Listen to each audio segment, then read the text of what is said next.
We've Sorry, Melanie's recording there, just to let you know.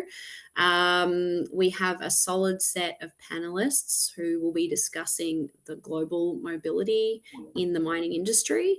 Our panelists are Ellie Brummer, Ben Graham, and Stefania Ripamonti.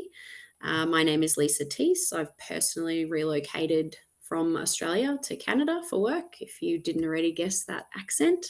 And I'm excited to be a moderator today for this topic. As Melanie mentioned, for those attending who have questions, please use the Q&A function to ask your questions to the panelists, and please keep yourself on mute to reduce background noise until the Q&A session at the end. You can definitely use the chat function as well. To get us started, I'll let each of the panelists introduce themselves. We're going to start with Ellie, but I think she's joining a little bit later there. So we'll start with Ben Graham and then Stefania after. Thanks, Ben. Yeah, thank you, Lisa. Hello, everyone. I'm Ben Graham. I'm the VP of HR and Safety for Major Drilling. So we operate around the world in multiple countries and continents, and I'm looking forward to the discussion today about how we can do that, how we can help people move their careers forward more efficiently. And thank you, everyone. I will continue. My name is Stefania Ripamonti, and I'm working for Orica since 2009. I'm a manufacturing center manager based in Brownsburg site in Quebec, and I occupy that role for the last 3 years, and I've been previously in various roles in the same company. Then very happy to participate, and thank you for inviting me to this panel. Thanks, Stefania. Thanks, Ben. And let's kick off with an initial question that's quite broad. Why do you think the main reason is that people would consider working abroad from your perspective?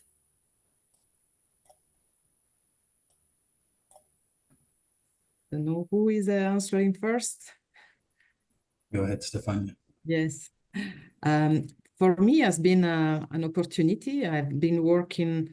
But first, I moved from Italy to Canada, but this without any specific job. But when I was here and started working for Orica, after almost 8 years of working, I looked for other opportunities, and then I was very well on my role. I was starting as an environmental coordinator, then I went to safety, to risk, and but I really wanted something different and to grow on the company. Then there was at one point one opportunity to move to US as a plant manager for the same company, Orica, in a booster plant, and I felt like it was really for me that job.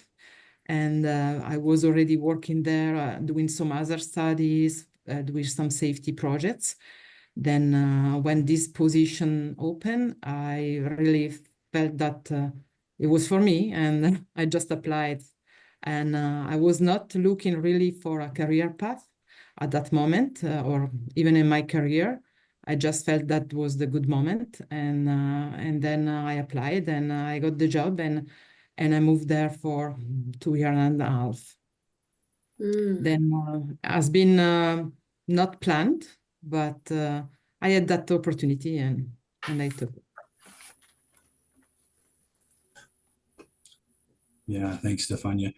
I know within the mining industry, it seems like with a variety of opportunities around the world, there's a faster path forward to a lot of people if they're willing to relocate. And so as a result, we have people seeking opportunity, and whether that's economic opportunity or the adventure that comes with relocating to a new country, I think there's more of that in our industry than other industries because we can't move the factory. The minerals are where they are.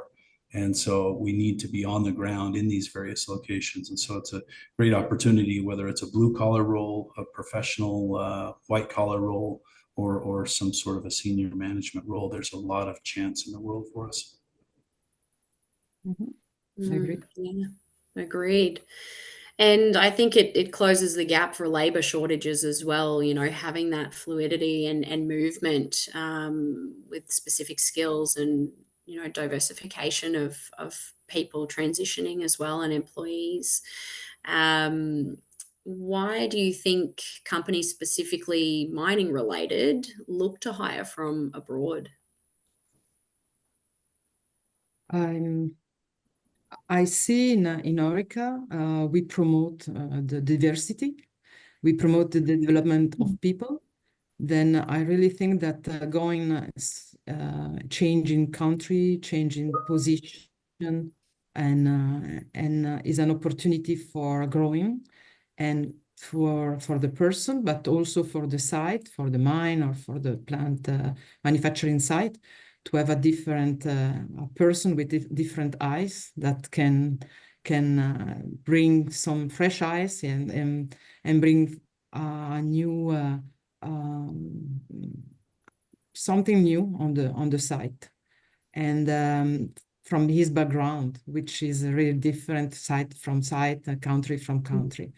Then I saw in my case, I went to US, and yeah, I probably in my site in Brownsburg site in Canada, we focus on some areas that I saw like a gap in the other side. Then I brought my experience there, and also I could benefit from there for their site for others aspects, and I grow a lot on this experience. Then when I came back, I could bring something new to my site, and it's for that I think the changing of people from locations is beneficial for the company.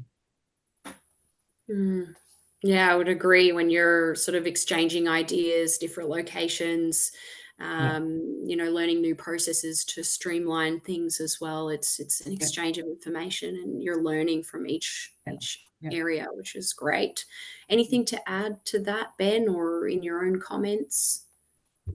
Yeah, I would just say that the other reason may be labor shortages, as you alluded to in your opening comment. When we run into unemployment rates that are at 3 or 4%, it makes it extremely difficult to crew the mine. So often we associate relocation with high-end, senior roles for longer periods of time.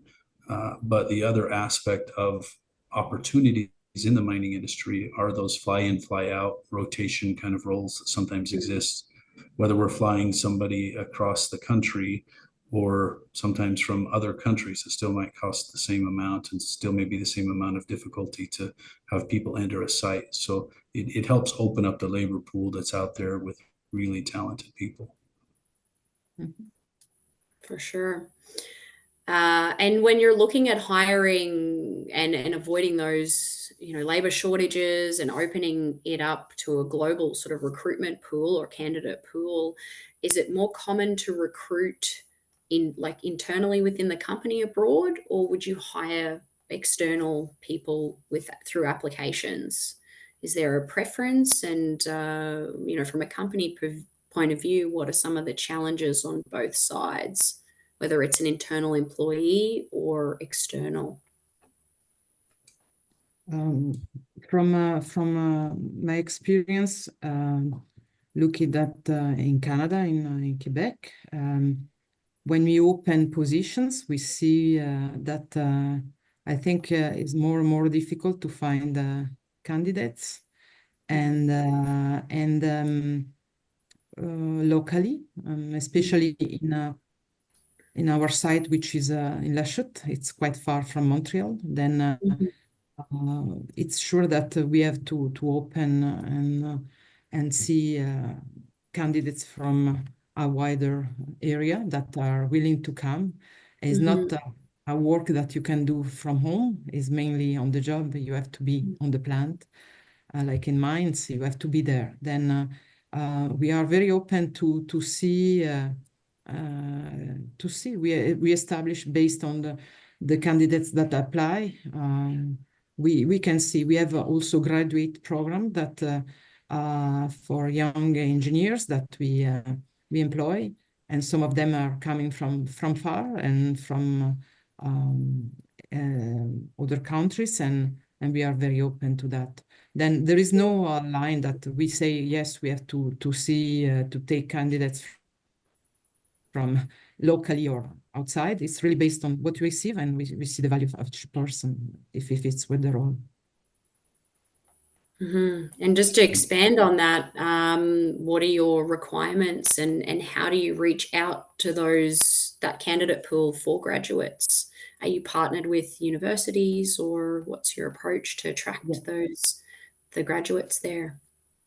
We're partnering with we do some marketing with the universities. It's we have our HR department. And then once a year or twice, depending, but we go in some university, local university.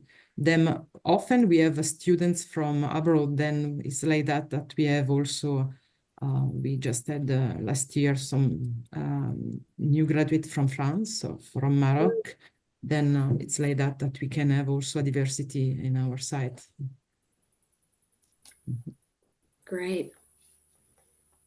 Yeah, we focus more on blue collar positions, but when it comes to internal versus external, we've found success both ways. Sometimes there's teams that we know and they've worked their way up inside the company, and we've had really good luck giving them a challenging role in a new environment that includes a move. Other times it might be more effective to bring in talent with some new ideas and a fresh set of eyes from the outside. So we love when we can move people internally, because it gives us that knowledge of two locations built into one person, versus sometimes even a visiting employee doesn't quite understand the cultural nuances that come with working in an environment for a long period of time. So in any time we can move people that makes sense, it really helps us out.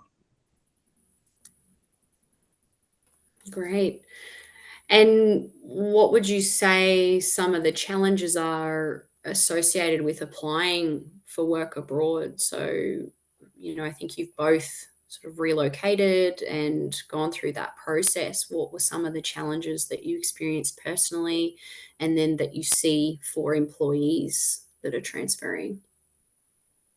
From my personal experience, challenge I had was the time that required. Once you take the decision, all the administrative part and visa can take time. You have to be patient.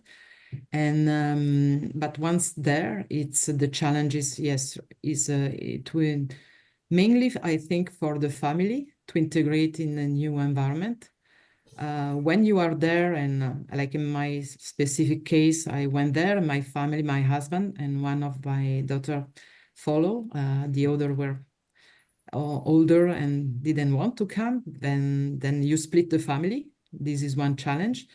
But when you are there and you have a promotion and you go and you have a new challenge, you are so focused on that, and you have your motivation. But you have to think about your family and what they find there. Like at the beginning, it's like a honeymoon, but after that, you can become like annoyed, or you feel nostalgic, and then if you don't establish a good network and you don't integrate well, can be a very challenging for the family. Another challenge is the language. In my case, was the English, especially for my husband, which is a French speaker, has been quite difficult for an integration. My daughter, teenager, learned very fast, but I think don't underestimate the language. And I see the same for people that we employed in our plants here in Quebec, from other countries, especially Spanish speaking. And I think we underestimate the difficulty of the nuance of learning and really expressing yourself in this new language. Even if you pass 1 year learning the language, when you are on site. All your background, even if you are very competent, but if your language is not at that stage, and you can understand the nuance when your people speaks, and like it can be very challenging. Yeah, This, well, personally, I can relate to that. Yeah, coming from Australia, I didn't speak any French, so the integration was, it's you have to work through the language in the region, and I can definitely relate to that. Ben, do you have anything to add to that? And then I'll go to the Q&A, because we do have a question that's popped up there. Yeah, just a comment. Some of the issues that arise when you're relocating are internal to your family, to the company, but often they're external factors that make it extremely difficult depending on which two countries are involved in your home country and the country you're migrating to. For example, we've relocated people to the United States, and when that has happened, it's extremely difficult to get credit. So imagine everybody finances their car or their house or whatever it might be. That's something beyond the company control, unless the company really dives deep and sets up structures to help employees who are relocating address some of the systematic challenges that are beyond the company's input, like a credit score or a tax policy, something like that. So my advice to anyone considering relocating would be make sure that the company, if they have not done that, that they retain the services of a great firm that has helped in mobile relocation, because there's a lot of considerations beyond, the pay structure in the new job and, what your house looks like. There's a lot of moving pieces. Yeah, I would agree. And I'd like to unpack that a little bit further on how companies could support individuals with that move and, support the family as well. But I'll switch to the Q&A section. So we've got a question for any panelist. A common thread I hear is that hiring now is more about value or talent contribution to the company as opposed to experience in years. What kind of things would you evaluate to determine the potential value of people with less experience? And in turn, what sort of things should applicants emphasize if experience is lacking? Good question. From what I've seen, especially with the graduates, because the graduates I see that are young people that with no experience normally, just out of the university. How we choose is not based on the grades that they receive on schools. It's not that we are looking.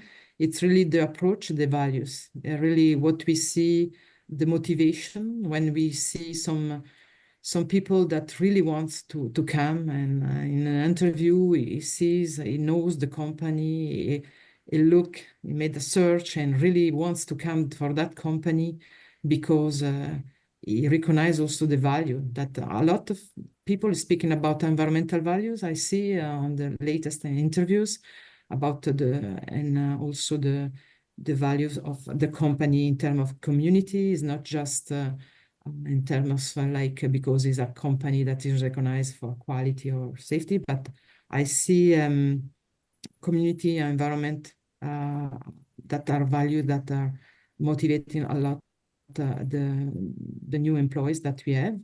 Then yes, when we approach those less experienced people, what is determined, it's really their motivation and values that they express, that we see, and we see the potential to work in a team, the potential to grow, the potential to learn. And often we also speak at the beginning, do what you see in the future. Are you willing to relocate someday if you want? And they're all very motivated people that we choose for that. They seem flexible. The flexibility is something that they express, and they don't want just to start and stick to the role forever. Like they want to grow on the company, experience different things. This from my side. Yeah, well, that's great. It's extremely hard to measure if we're looking at it through the lens of the hiring managers, because often they will have, 55 to 255 resumes on their desk and trying to sort through, or, an automated system is pre-screening and selecting people that don't meet a minimum education or minimum experience level. So I think what you've got to do is figure out how to play up the experience that you do have and make sure that it's tied back to how that is relevant in the job that you're applying for. Everybody lists that they're an expert in Excel, PowerPoint, Word. Everybody says that they're determined, hardworking. So you've got to give your resume something that will stand you that first interview. And then in that interview, you really have to show that determination and grit to say, I'm not here playing up to a 40-year backstory. I'm here to tell you what I'm going to do over the next 40 years. And I think hiring managers in general like that, because technology's changed. The person with 25 years of experience in the role may only have 1 year of experience 25 times over. But we want to make sure that we're hiring for what we need 5 or 10 years down the road instead of what we needed 5 or 10 years in the past.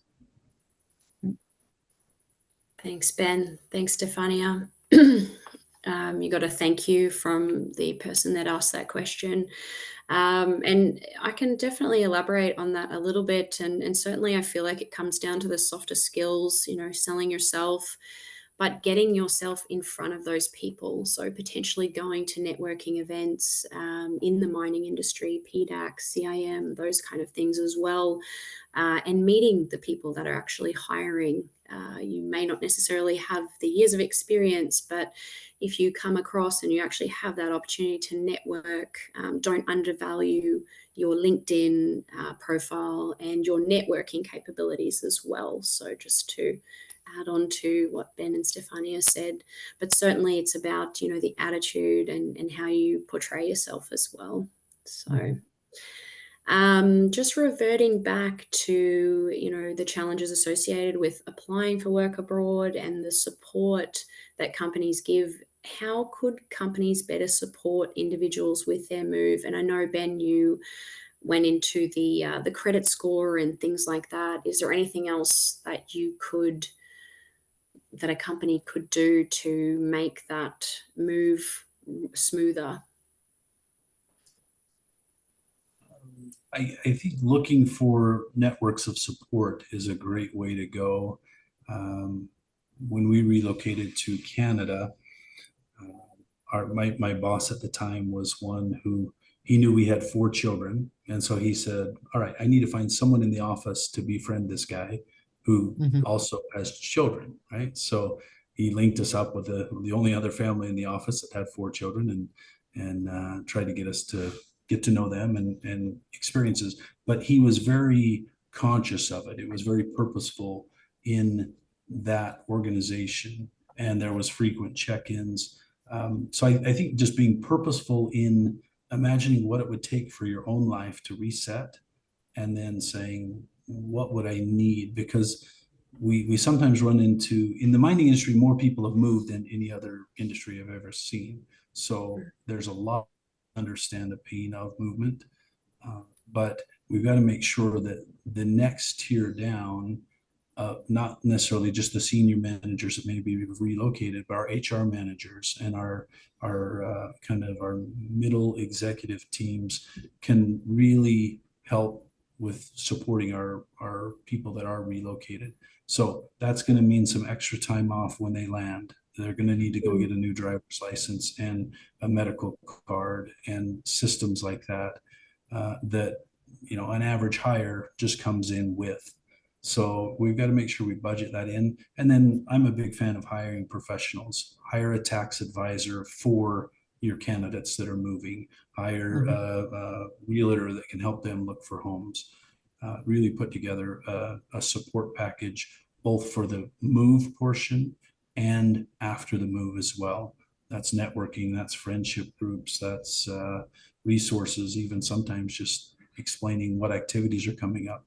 So I'll tell my team that's relocated to Salt Lake City, hey, you guys aware there's a great hike? The salmon are running this time of year. If you want to go up and see this week, you know, it happens in mid-September. So people moving to an area just don't know those kind of things. And, you know, making those opportunities aware, I think really helps them to make it feel like it's home, whether it's a 2-year assignment or a, you know, indefinite assignment. It really helps. Yeah, Great. yeah, I totally agree. And I think the company can do a lot and really needs to provide a lot of services, basic services for the relocation.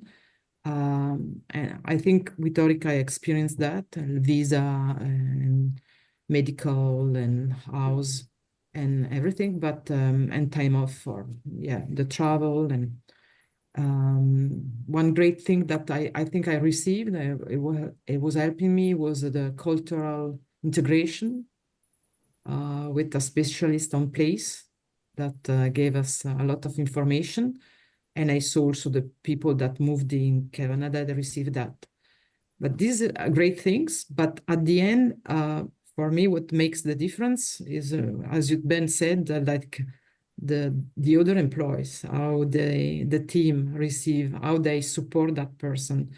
And is a good example with the kids, you see, and just that having a person that, okay, I have you can just fit with, and even it's just one time, and he can invite you and can build some contact with you, and you see just with the kids especially, it's so important to come here and see, okay, I have somebody to talk and at the beginning, and you build that trust.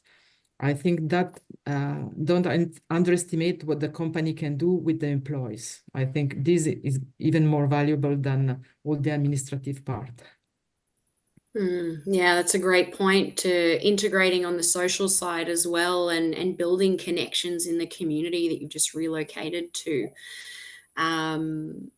From a relocation perspective, do you know what support companies offer family members? So do they have any jobs for family members, or is it educational support? What does that piece look like? In our case in Orica, I saw for support for the family, the language, the courses training. This is given. I think it's very good for both all the people and also the kids if needed. All the administrative part, yes, is sure for for the employee, and for the school also to have choose the school to have to choose house if you have kids based on the location of the school, a good school. Then those all advice are very important, because at the end, when you go with a family, you really need to choose based on I think on your kids, and where they can be really well adapt, where they can go, where they can be safe. Then I think the company work is providing that. Yeah, and I think those are all great points, because if you want to have better people relocate, you need to be willing to give them a backstop, and you need to be willing to say, hey, I think it's going to work out, but if you get over there and your kids are unhappy and life doesn't work how you imagined, we have your back. We'll help you figure it out. So we've had a couple of cases like that where we have said, you know what, you go try this. We would love your help. We need your efforts. We realize this is a sacrifice, and I think we need to view it both as an opportunity and a sacrifice for our families that go with people. And then let them know if something isn't working quite right, we will help. We'll get you back home. We'll help you find a role in, in the original operations. So they feel like maybe you can get some people who can take a chance or two. And then I do think you need to look at it not as, is the employee going to be a success, but is that unit going to be a success? Because if mom or dad is not happy, it doesn't matter how good the employee is performing at work. Not many people will last in that environment or that job. So looking for opportunities and really being conscious and purposeful about how those in the supporting roles of your employee, whether that's as a partner, a spouse, a child, those are equally as important as your employee's happiness. And if you miss that, you're going to have an employee who leaves for another opportunity because their family's not happy. Mm-hmm. I agree. And Lisa, there is a couple things specifically, like look at education and understand the ages. As we look at different age levels, it's a different experience for a 6-year-old relocating in kindergarten versus a high schooler or someone coming into college. And we've learned the hard way that sometimes there's some really specific timing with work visas that impact older children differently than those younger children. So sometimes making sure that the company understands that prior to a job offer, what that might look like can really help to understand what support will be required throughout the job offer and the relocation.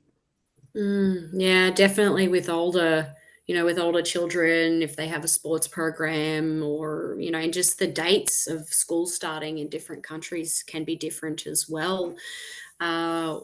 What support is out there for families with older children, or is it just a matter of HR or the mobility specialist pairing with that employee to ensure that you're within the right dates and the right timelines?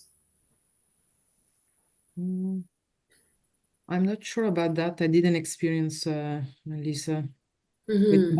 With my older children, they didn't want to come then. It's however, like the employees and the contract was recognized that the split in the family could have been an issue, and then they were willing to pay some travel back per year just to reconnect the families for them and for me. Then I think that this was a great addition. Okay, so your children at the time were older and didn't relocate with you at that No, time. 2 of them, no, Okay. they Okay. stay home. I could come and they could come a few times. Okay. Oh, Then, that's a great. and the employees help on that. It was on the contract. Mm-hmm. I think this has helped a lot. Yeah, and I think it's recognizing that each relocation is different. You have to have some minimum level or some maximum level, but we need that flexibility within that because if you tell a 25-year-old, hey, we're going to relocate you, it's a relatively straightforward process often. But when you get into your 30s and 40s and maybe start having families or partners, it really does start to impact things. Like you asked about a partner's job, and what do you do? We've had cases where we've employed people's partners in roles kind of outside that chain of command so that they would have the ability to continue to earn income and continue to keep up with their profession. So, being flexible with things like that might not always make sense if you said, are they the most qualified candidate for that job at that moment in that time? Well, it may not be, but if you look at it as a package and we want, the thing that's going to make this family the most successful and the most happy, then it may be a whole different experience for the family. Mm-hmm. Yeah, I can, yeah, definitely in terms of support for families and children, it's important when relocating to such a different, different region, different culture, language, and that kind of thing. When we look at non-traditional support For those on the call and the attendees, how would you recommend negotiating for that non-traditional support? As Ben said, it's really to consider, I think, each relocation is different. Yes, we have guidelines. We have templates for contracts and relocation contracts, but really we have to look at different specificity of the family of the person, and to be open to their needs. And don't be worried to ask for some specific support. You will see it's a negotiation part as a salary, as the salary is a negotiation, but also for that. And if for you is something very important to have in your, and you can determine the success of your relocation, don't be afraid to ask, and then you will see. I think the employees are flexible, and if it's not something that it's impossible to make, they will be willing to listen to you. I would agree 100%. It's not because there isn't a default family unit or individual employee group.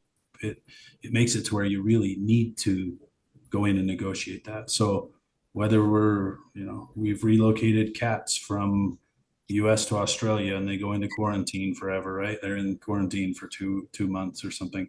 So that need and that cost may be very different versus somebody who's moving from, say, Canada. When I moved to Canada from the US, it was a very simple process. They were more concerned were we bringing guns than anything else, right? So we had that, and it was easy to say no and check that off the list, and the permit was relatively easy. So I think you have to go in and represent your best interests and remember where you're at in the cycle as well. It's a different thing if the company's coming to you and saying, hey, we have an opportunity, we'd love for you to take this chance, versus you coming into a new company and saying, hey, I really want to prove myself to you. So you build up some credibility, and relocation is a time where you may need to exercise a few of those credits.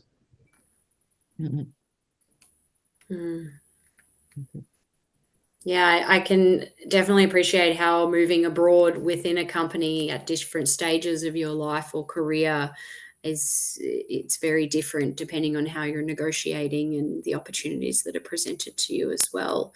And it's funny that you mentioned the pets that get quarantined in Australia. It's a very long time. It's because there's no rabies in Australia, and they're very it's the one nasty thing we don't have there. So the quarantine is quite long for pets and things like that in those regions. But I think it's a matter of the company, if they want to relocate you to one of those places, having that knowledge, going through this checklist of, do you have pets? How old are the kids? What schools do you want to attend? And, things like that. And I think most companies with a global footprint are fairly well prepared to relocate individuals and also consider external candidates as well. In your experience, what's been the biggest challenge in relocating a particular person, and how did you overcome that?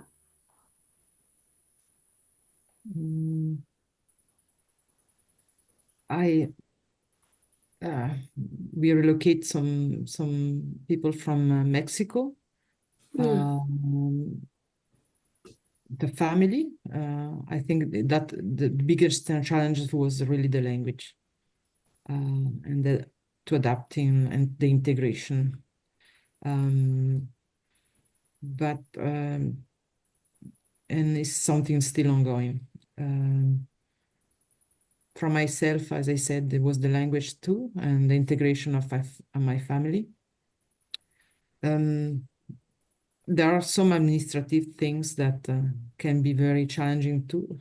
Here in Quebec, obtaining the insurance card for maladie, l'assurance maladie, can be very long, and also for somebody that has to to find a house. Yes, we provide the service to help to find a house and apartment, but then once you find all the contracts with the house and all the following years is up to you. And when your language is not perfect, can be challenging.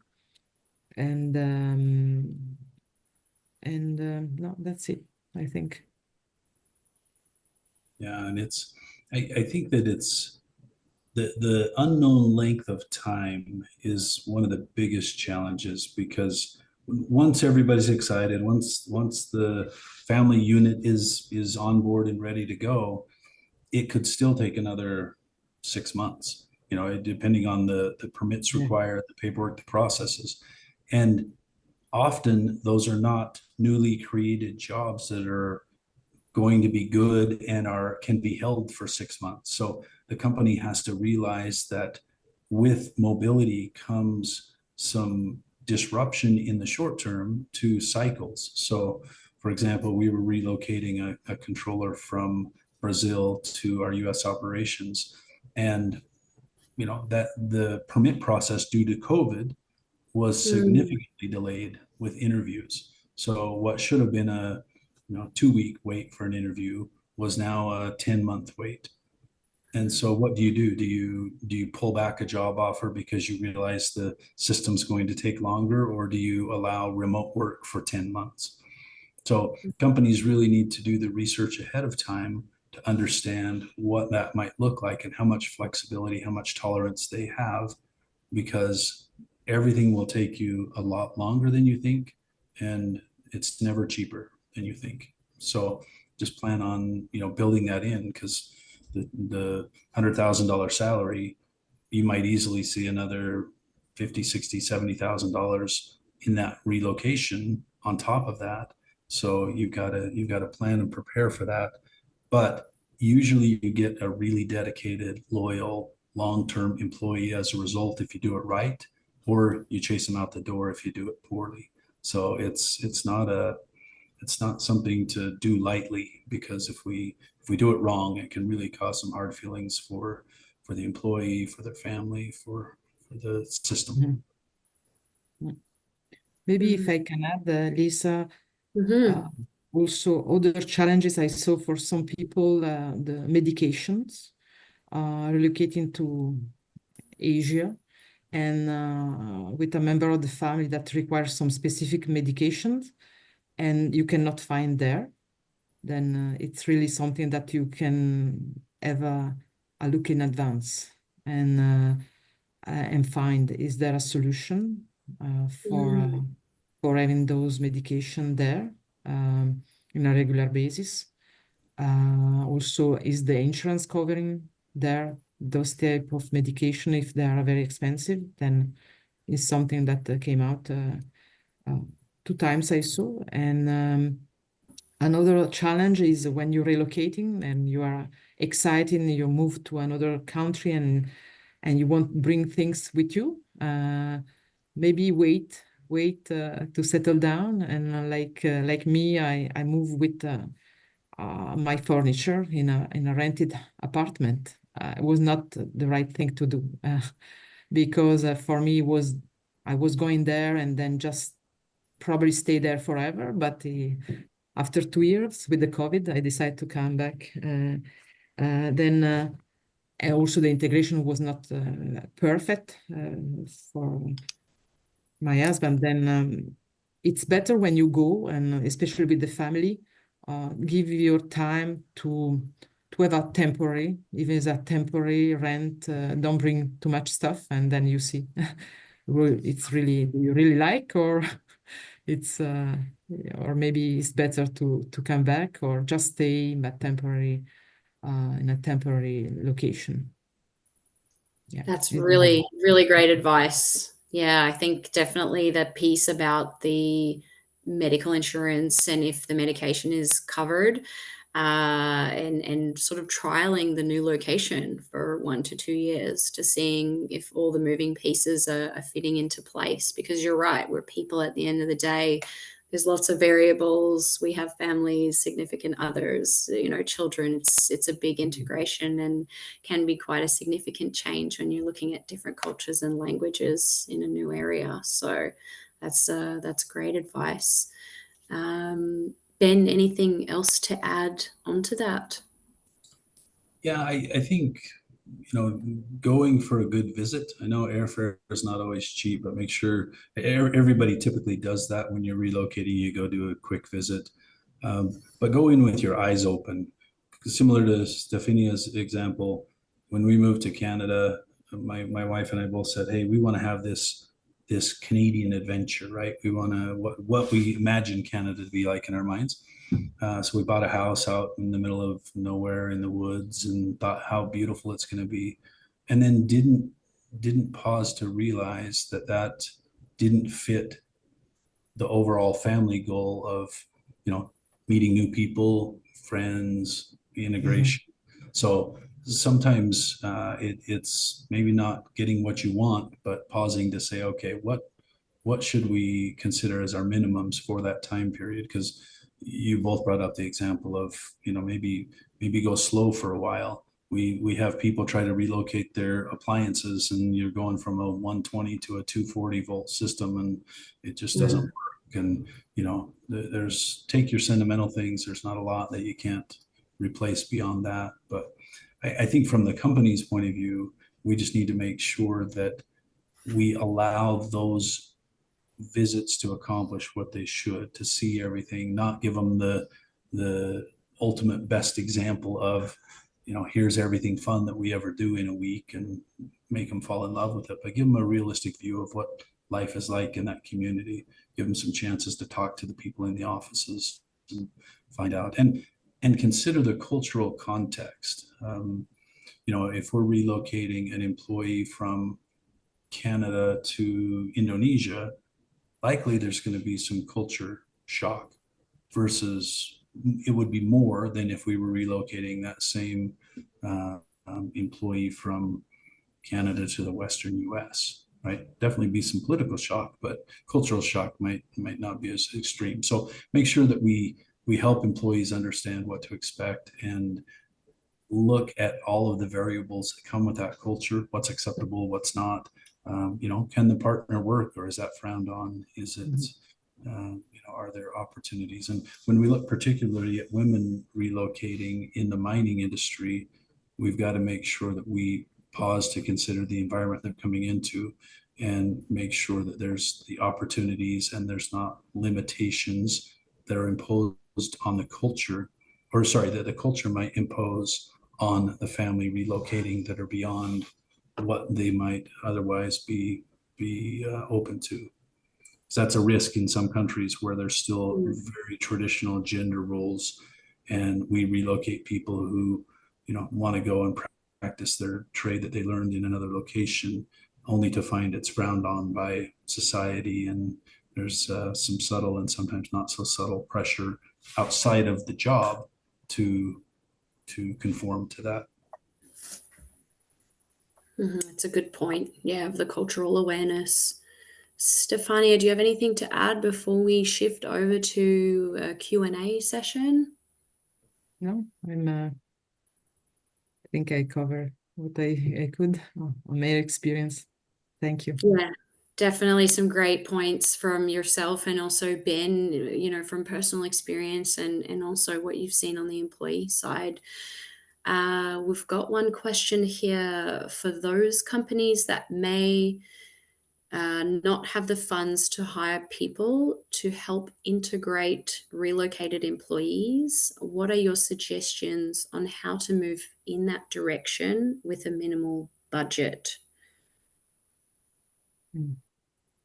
What I saw in the area where I work now, there are organizations on the city that help people to integrate from abroad. Then I think what the company can do is really provide contacts, at least to the new employees with those organizations, and can be can be organizations that help just to build contact with the community, similar community. Then find for Mexican people in La Chute, there is an organization that help the integration for also the language in Quebec, for French, for all the yes, people from broader, they can have language studies, and that is free. Then this is great, and then this also help building the contact between with the community. Those two things I recommend. Yeah, Great. Thanks, those are good. Stefania. And I think treat people like you would family that's coming to visit, and you're saying, okay, they need a place to stay, they need the basics, because you can accomplish the basic needs, home, food, all those things, and still have some miserable people. And so if you can figure out how to say, what would I like to know if I'm moving into a community, like Stefania said, is there a Filipino association in my town? Is there some religious denomination? Is there a Toastmasters? Find those common interest points, and once you start looking, you'll be amazed at the number of things you can find that are great networks, whether it's based on language, whether running, some hobbies. Usually there's things you can find that can help people lay the framework for good friendships. And then you can't force it. They have to develop those friendships on their own. But sometimes just putting them in touch with the right people and helping to identify those networks. And then again, make them feel a sense of the community. And that doesn't take a lot of money. Everybody has different holidays. So, invite your family, invite the people that are relocating into your world, and you can do that for free. It's, invite them over for dinner, help them to get to know neighbors and friends. And it sounds idealistic, but those are the kind of things that I think form the long-term foundation that makes an employee successful. Because if everything's okay outside of work, and you're assuming that they're good because you're moving them, right? So if you can get those two things to line up, I think that's huge. So it doesn't have to be a firm that does all of that. What I would recommend is, if you don't have the money for a firm, spend that money on a good law firm to outline the visa process and have a really clear understanding of the paperwork, and then invest in your employee group to help the newly relocated employees. Have them, take them to lunch, go take them on a hike on a Saturday, and those things go a long way. Great. Thanks, Ben. Thanks, Stefania. There's no more questions in the chat or the Q&A. If anyone has any comments or questions, they would like to, feel free to use the chat or the Q&A function. Otherwise, I think this has been a great discussion. There's been some great information that's come out in your personal experience for both you, Stefania, and also yourself, Ben, and your employees. And I think in summary, the most important pieces that I've taken from this is just to ensure that the people you're relocating, they have a sense of community, they're well connected, they're well supported from the employees that are in that region, and that their families also feel well integrated, and that there's a sense of belonging and community. So thank you for that. Appreciate your time. And this will be recorded, I believe. So if anyone was unable to join and want to review this topic, it'll be recorded and available for review. Thank you, Lisa, for inviting. It was thank you, Ben, good discussion together, and thank you. Thank you, everybody. Have a great afternoon. Yeah. Thank you. Bye for now. Bye. Bye.